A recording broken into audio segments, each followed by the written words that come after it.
Well, good afternoon, good evening, good morning, whatever time of day you will be watching this video. I am so excited today. I have an opportunity to again talk to one of my amazing nieces. And we've been talking about, the millennials living bold lives and saying yes to themselves. And before we got on, we really had a pretty good conversation. Hopefully we'll have an opportunity to even share and, share some of that conversation with you. So today I just want to welcome Ashley Morgan Jackson to this program. I'm going to let her introduce herself to you guys. Hi, Ashley. Good morning. Um, Thank you so much, Jackie, for having me today. It's a privilege and it's an opportunity for me to go against my fears, go against, shying away from the purpose that God has on my life and just saying yes. Sometimes God will present something to you and you just got to step out on faith and say yes. So thank you so much for listening to God when he said, hey, reach out to Ashley and doing that. So I appreciate it. I'm a mother of four beautiful babies, a wife, an accountant. I work as a portfolio accountant and I've been in the accounting industry for almost 10 years now. And I'm studying right now to become a CPA. So Awesome. Awesome. Awesome. Congratulations. That sounds really great. Well, I'm so thank excited to you. have you. We're just going to dive right into this conversation. Again, we talk so much. Now, when we think about your journey so far, and what kind of choices have you made that has kind of significantly shaped your life, and how have they contributed to your personal growth and your fulfillment when it comes to living bold? Even before I even ask that question, let's jump back to the beginning. When you hear that phrase, living life bold, what does that mean to you? Um, Living life bold to me, um, and it's so crazy because when you had asked me to be part of this segment, I was like, me? I don't really me bold. Okay. That's her perception, but for me, I don't feel like I live life bold. Mm. When it comes to, being a mom, my career, I just do. So a lot of times people look at you just being on survival mode as Mm. living bold. And I'm Wow. like, I I just made a choice to get out of bed today. So I can't necessarily say that that was bold, but if that's how you'll take it, then yes, I'm bold as bull. But one thing I can honestly say is when it comes to my faith, I am 10 toes. It might be shaky sometimes, but because of my experiences, I always come back around to my faith. Mm. So that keeps me strong. If you want to say bold, that keeps me bold because Mm. I'm bold in my relationship with God. Wow. So And what does that look like in your everyday life when you say that? How does that look? grace.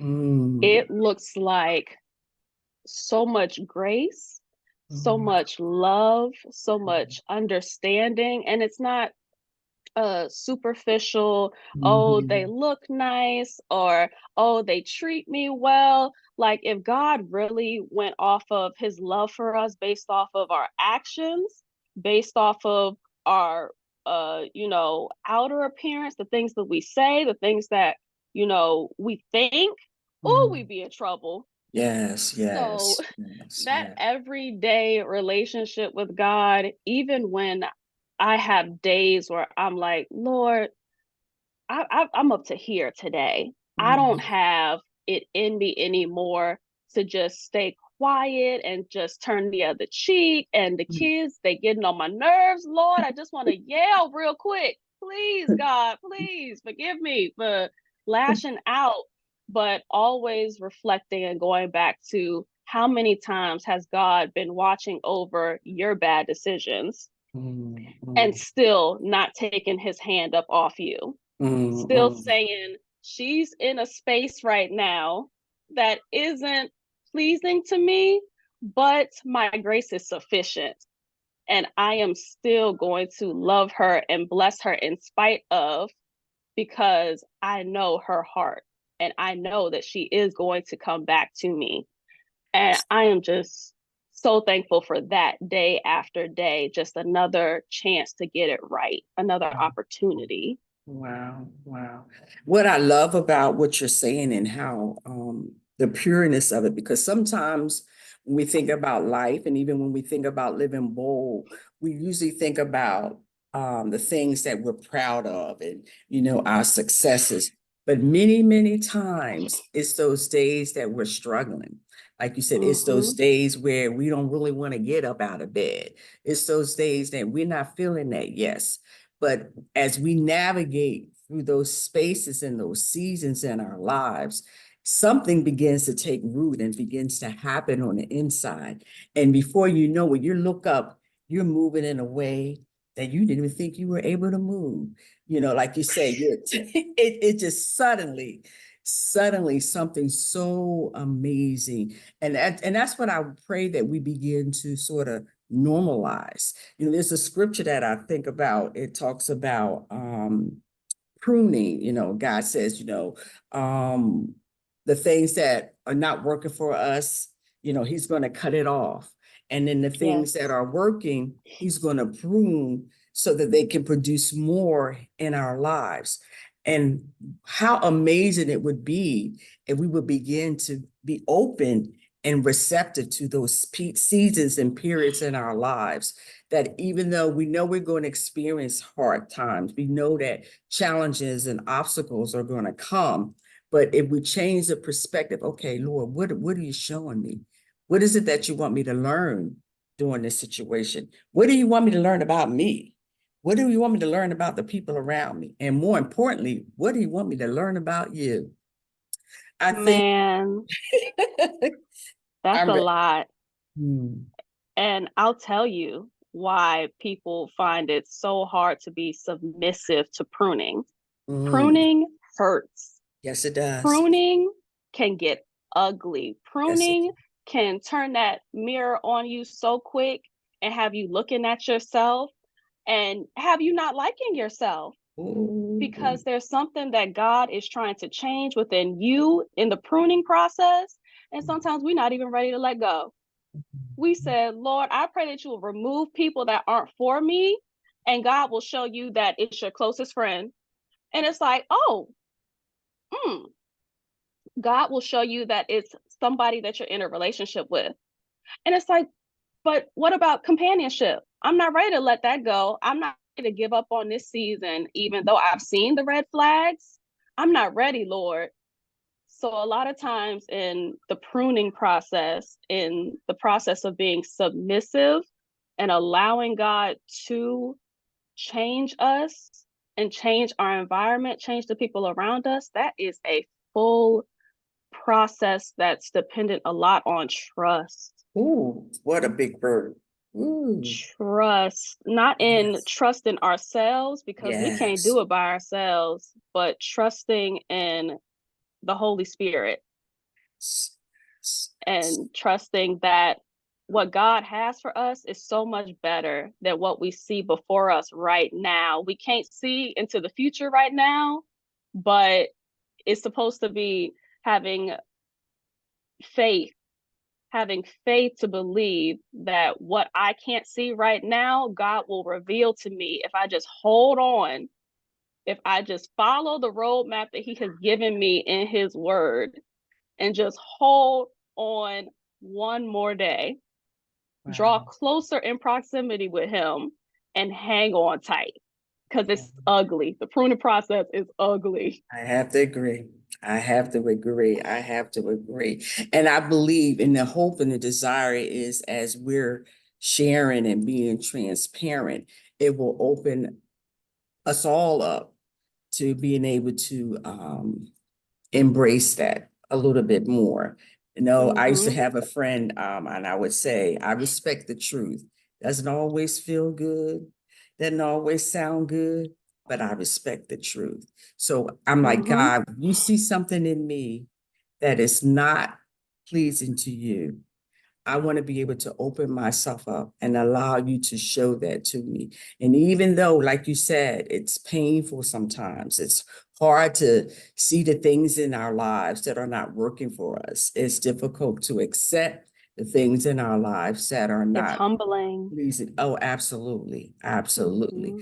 But, when I think about it again, when we get to the other side of that, oh, the difference that it can make, and I believe that, do you think if we submit to it and not resist it so much, that each time it will help us be able to navigate the process even Oh better? yeah.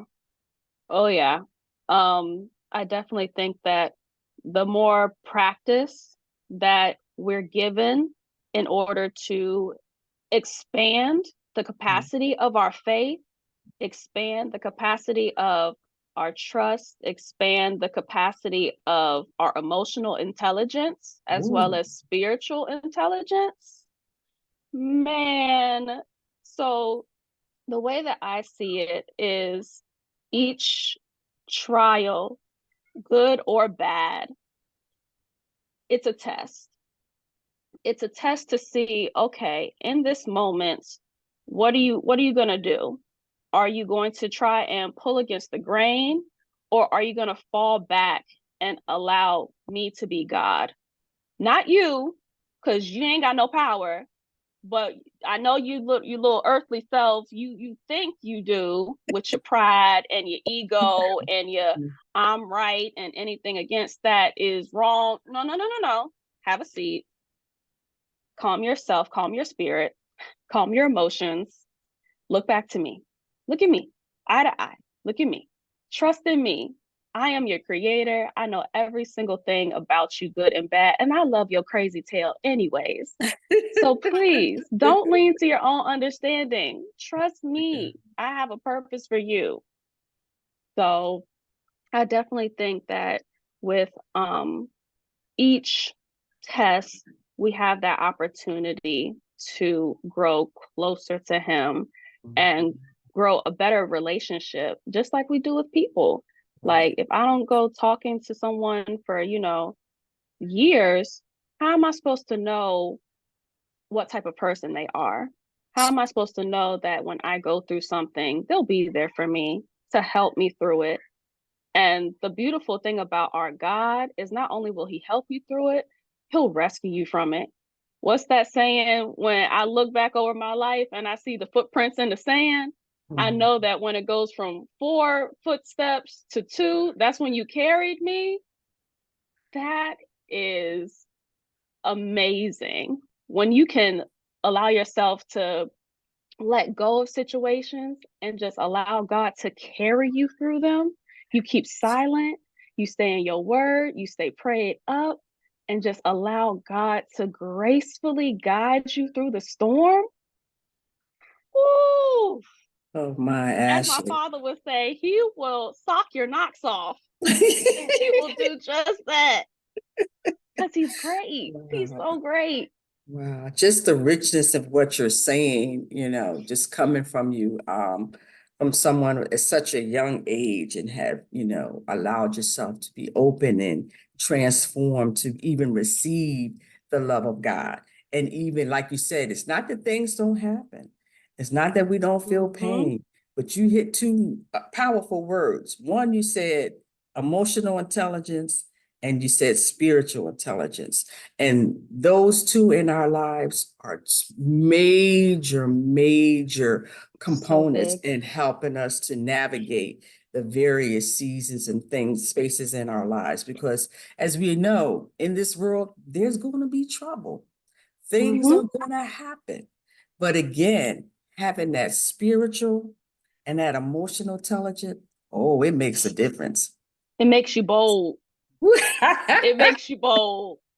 Ooh, ooh, ooh, ooh. Now, I have another question. Now, in a world, it just encourages us to conform to, society has its own norms and expectations and things of that nature. How do you find it? How you find it possible to be able to stay true to yourself in the midst of a world and a society that sets all these standards of what's normal and what's acceptable, and be able to be true to not just who you are, but the God in you as well?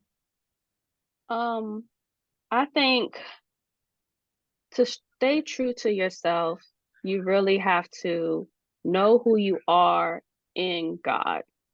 Allow the Holy Spirit to work with you, work with those insecurities deep within you, that society is trying to tell you, no, you got to do better. You're not doing enough. You're not good enough. You're not pretty enough. You're not smart enough. You don't have enough degrees.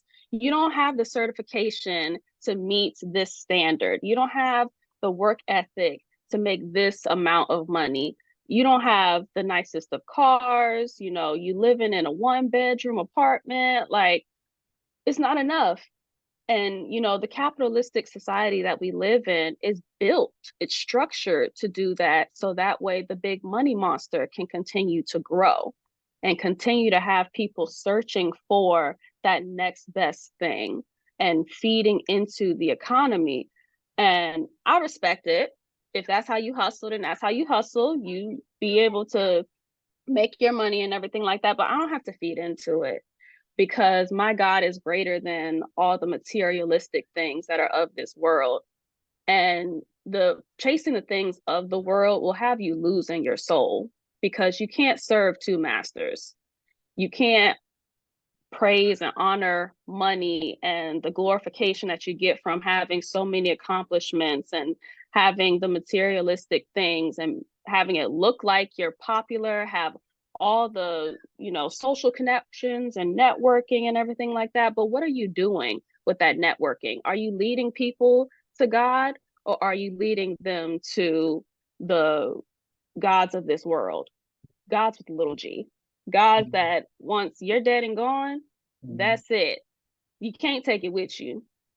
Or are you turning to Yahweh, and are you saying, I trust you. I trust the everlasting life that you provide. I trust the peace that you give. Whereas if I have nothing today but the clothes on my back and food in my stomach, I still feel like the richest person in the world. You can't tell me that this little one apartment don't give me peace, like I'm living comfortably in a mansion, because I'm so content. My heart is happy. My soul isn't conflicting with my morals and my ambitions, and it's all in alignment. My vision is in alignment with what God has for my life. And that's what I value most. I graduated from high school, and I was taught growing up, after high school, you make good grades all throughout K through 12, then you're able to get into a good college, and then you're able to get into a good career, and then you start a family. So when I had graduated high school, and I wanted to go out of state for college. It became too expensive.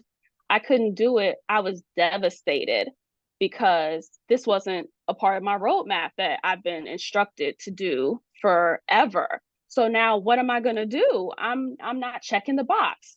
I've always been one to get really good grades, and just I would thrive off of my accomplishments, from what other people would say congratulations and celebrate me on being able to check those boxes off. I looked like I was doing something, but inside, I was my biggest critic.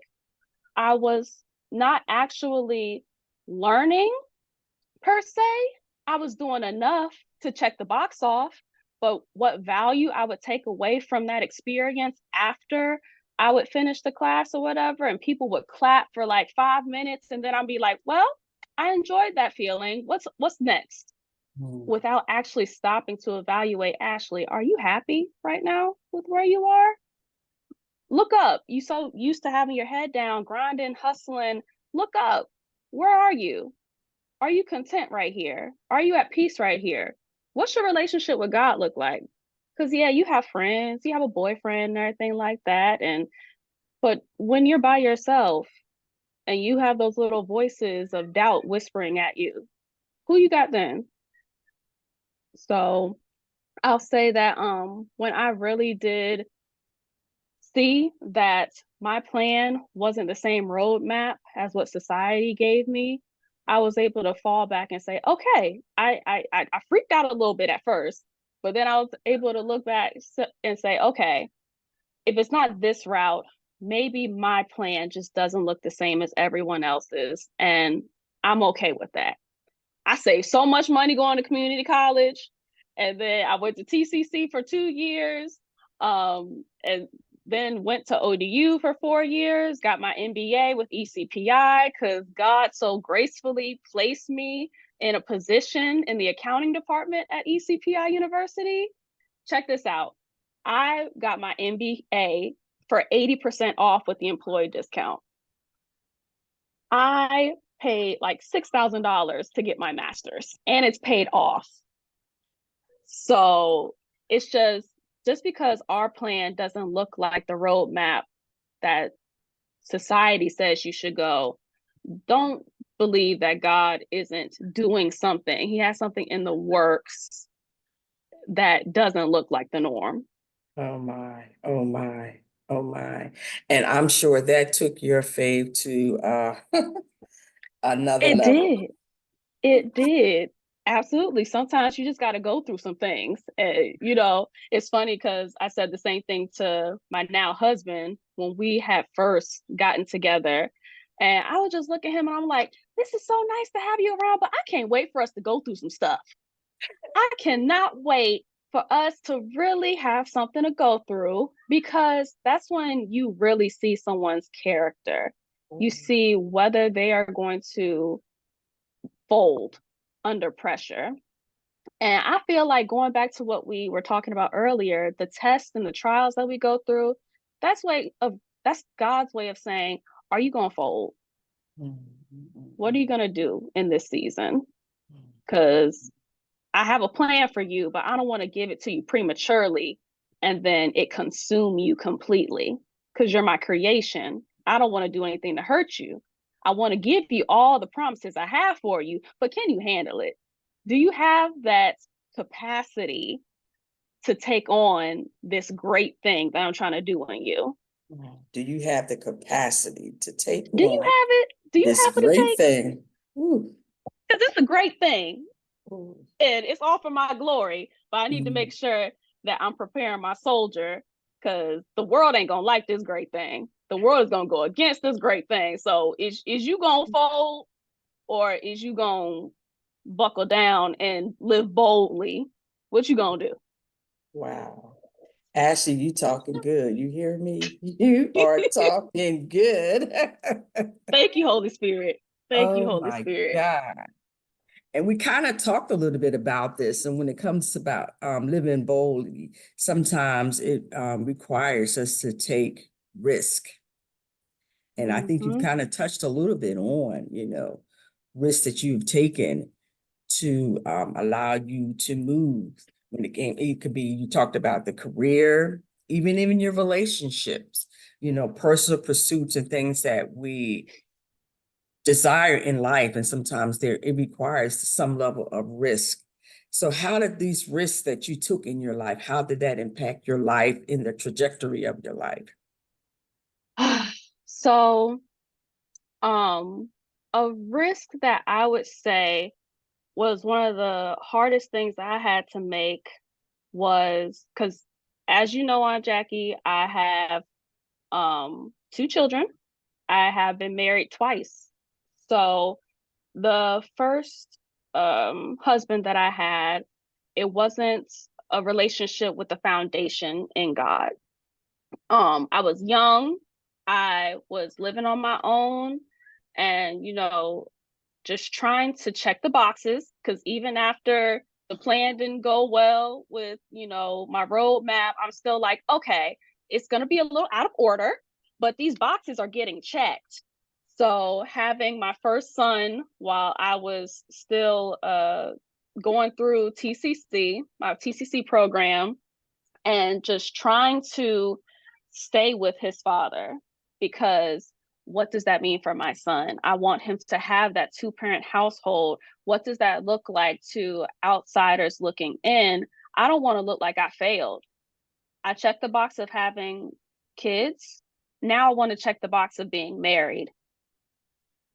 Once again, prematurely. I wasn't ready to be married, but we already had kids. So it just made sense. And in doing that, I found myself in a dark place where I just was not happy. I wasn't happy, and I had to step out on faith. I had to make the bold decision to say, I choose happiness for myself, but also for my kids. So that way they can see how a healthy relationship is supposed to look.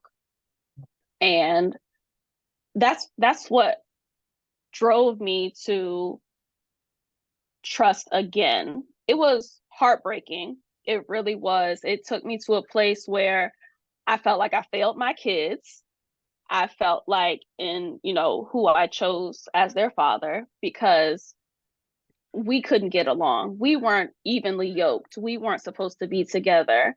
And now he's outside the house.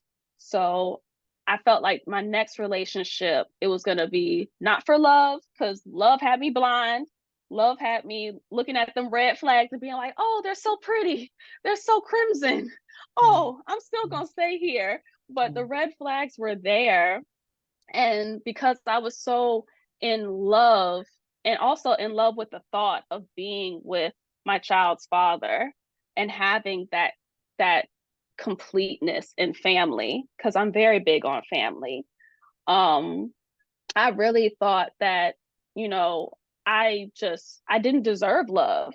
I felt like because I had fallen into such a situation before, this second time around, my kids deserve legacy. Whatever it is that conspires between me and the next person that I choose, capital I choose, is going to be for what I'm leaving behind for my kids, because they deserve a father that's going to be present, that's going to do the things that fathers do, especially for my son, being a young man, showing him how to be a man. For my daughter, showing her what the love from a real gentleman looks like, feels like. And I was like, I don't even care. Love will come later, maybe, but I don't care about all of that. So I was just, being promiscuous, just self-destructing, spiraling even because I was like, I messed up. I messed up too bad. There's no coming back from this. And, even my relationship with God, there was some distance that took place because I'm ashamed, God. I done failed you before. I don't feel like turning to you right now. I'm so angry. I'm so disappointed. I'm so frustrated. I'm out here single momming it, and it doesn't look good. It doesn't feel good. So I would fill my life with these people that I didn't even give two hoots about, but it was a distraction.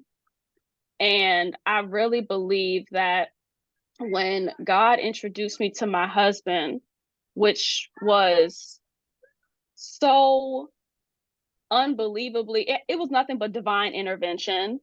It was through Facebook. At that time, I was just adding random people. I don't even remember adding him, and he don't remember adding me. But it was a post that I made about not having daddy issues because I have the world's most amazing father. And yes, I'm biased, but the most amazing father that has always told me how smart, how beautiful, how wonderful of a person that I am.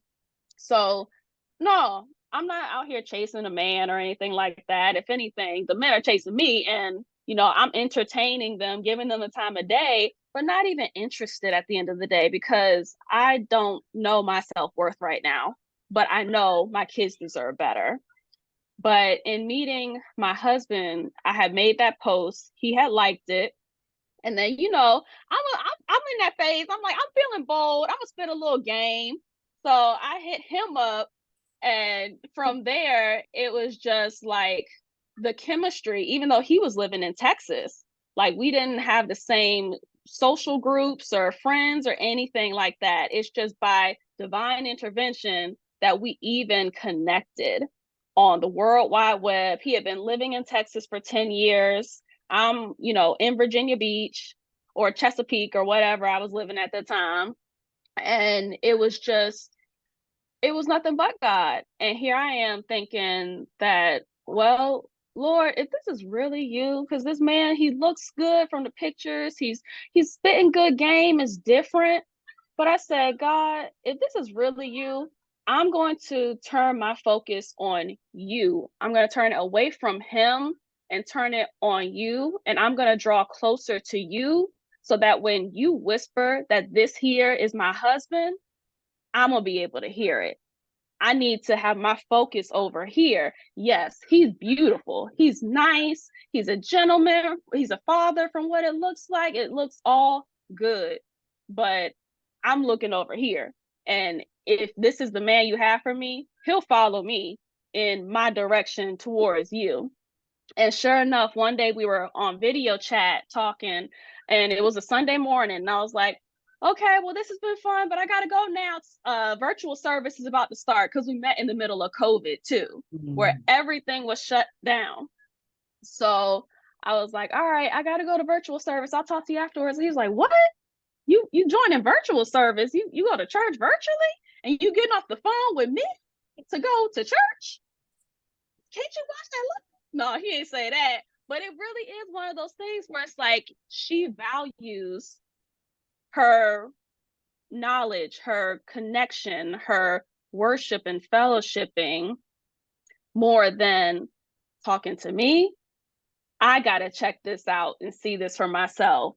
And sure enough, he started watching the virtual services from Texas and started, that was a connection. But that's what I was saying, like in the beginning, my first marriage, the foundation wasn't in God.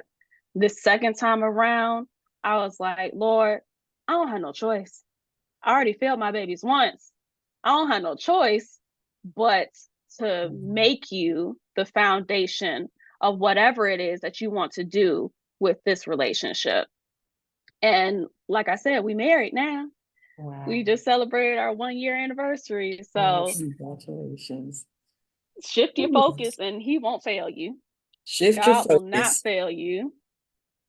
Shift your focus and he won't fail you. Actually, I just love it how you shared how you navigated so many seasons of your life from, being married to no longer being married, being married and, having the father there with your children, then finding yourself alone, you and your children, then shifting your focus on trying to find love and say, Lord, I'm going to focus on you.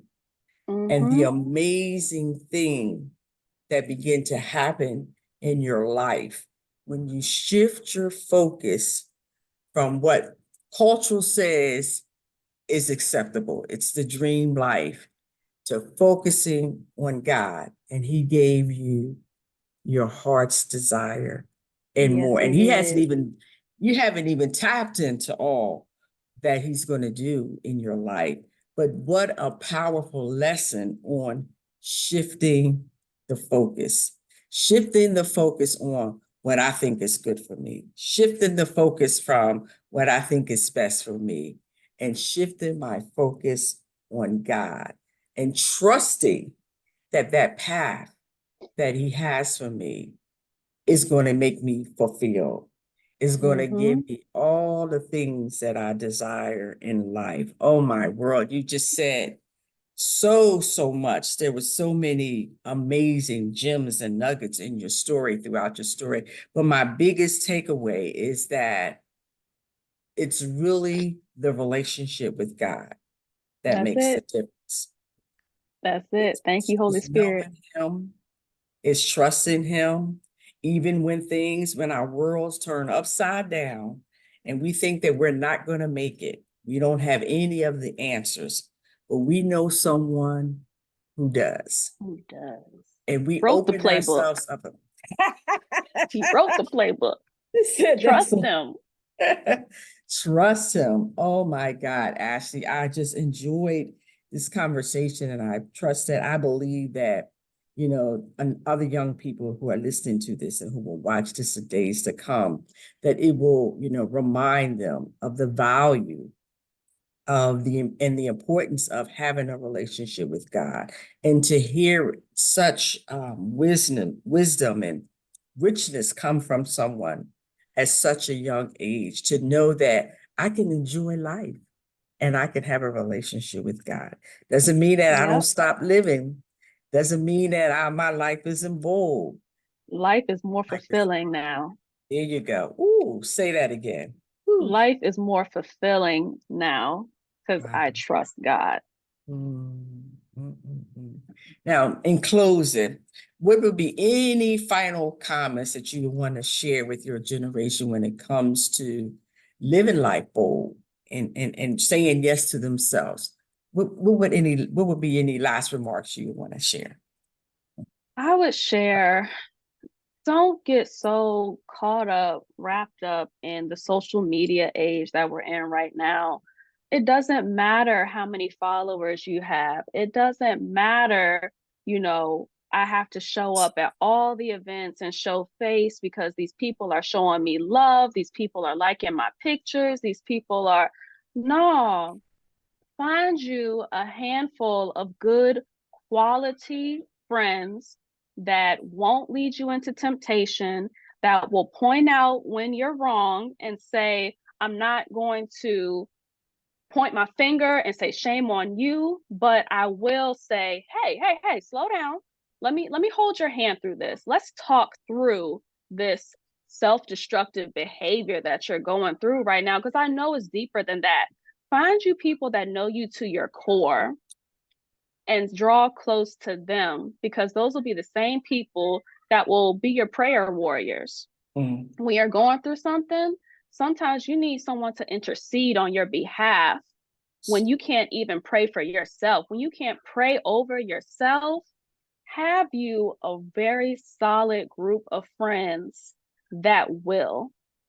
The people that don't shy away from saying, y'all, let me tell you what God did for me today. They want to be like, oh no, girl, I want to drink. I want to have a good time. You know what? We can key, have a little cocktail, but I'm still gonna talk about my God. One thing we gonna always have, we gonna have a little bit of God in everything. Just sprinkle it in there like pepper, because he's so good. He's so rich. There's so much. It's so savory to have a relationship with God. And when you introduce that to every aspect of your life, Every from your aspect.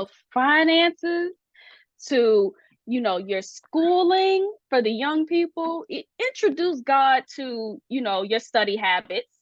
Say, Lord, what can I do to study better?